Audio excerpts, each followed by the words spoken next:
Verónica Álvarez ha tenido niebla mental como síntoma después de haber pasado su tiempo de aislamiento y habérsele dado el alta epidemiológica. Le agradecemos muchísimo por contarnos su experiencia. ¿Qué es esto de la niebla mental? ¿Qué sentiste, Verónica, cuando, o cómo te diste cuenta de que esto después se supo que era niebla mental? Hola, ¿qué tal? ¿Cómo les va?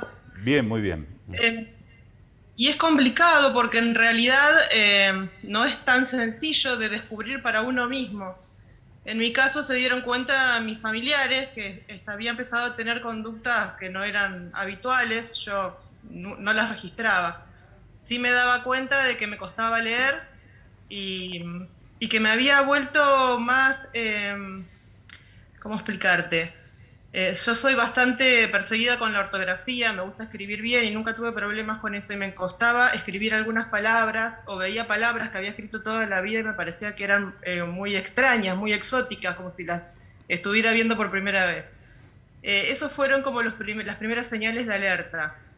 Y después me pasó que el primer día que salí después del aislamiento, fui a hacer un mandado acá cerca de mi casa y no me salía la palabra alfajor, no sabía qué estaba haciendo en la panadería, o sea, fue muy impactante esa situación porque es muy cotidiana y realmente me sentí como una señora con Alzheimer. Mm. ¿Vos te diste cuenta en el momento que no podías pedir un alfajor, que no sabías qué estabas haciendo en el lugar, o tuviste que volver a tu casa y ahí te diste cuenta de lo que atravesaste?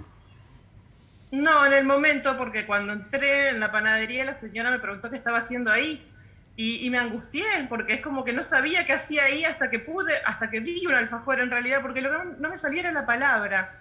O sea, yo sabía que había ido a hacer ahí, pero no sabía cómo se llamaba esa cosa que había ido a buscar.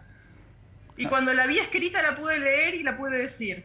no, Pero hasta ese momento no podía coordinar la función cerebral para hacerlo. No. Bueno, antes que nada, Verónica, muchísimas gracias por este testimonio porque sirve para tomar conciencia.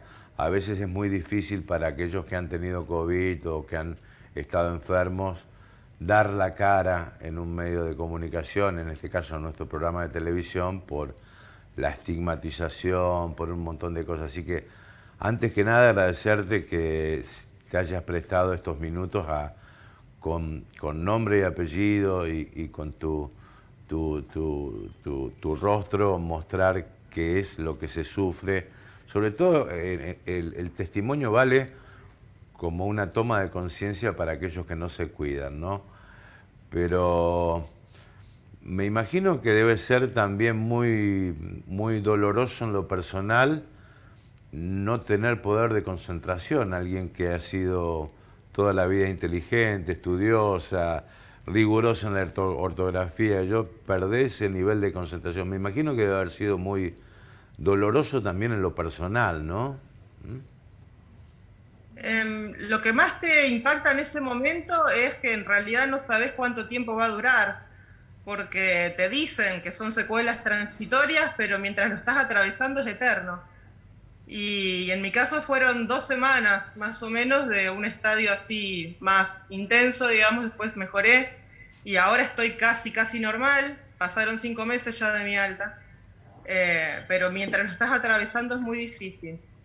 Y déjame decirte una cosa también, y es que yo tuve una enfermedad muy leve, no es que tuve una enfermedad grave, por el contrario, ni siquiera tuve fiebre, solo ujú, había perdido el olfato.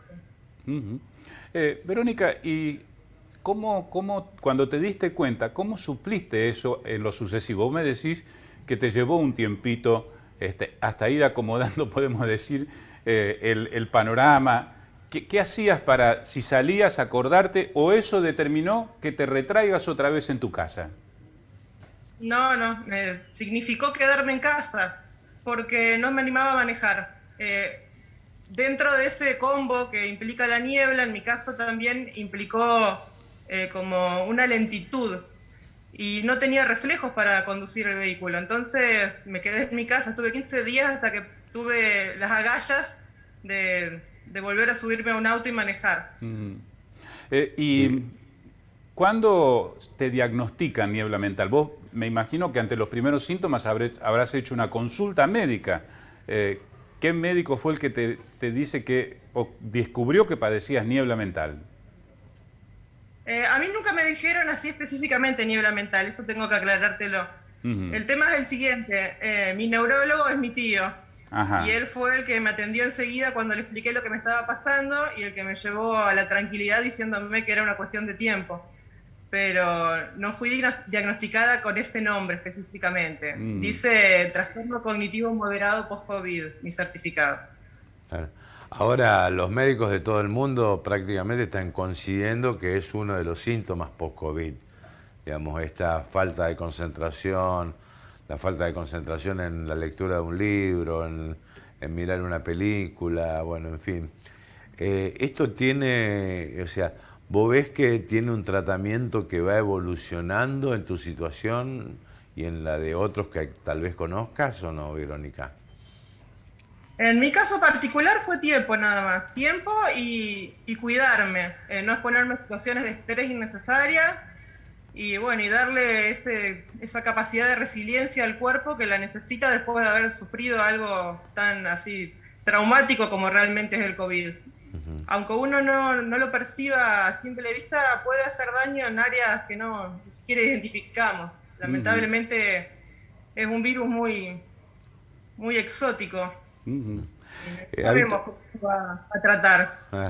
Verónica, habitualmente, ¿qué haces? ¿A qué te dedicas? Yo trabajo en el registro civil, estoy en la oficina de defunciones. ¿Y esto, digamos, dificultó tu trabajo también?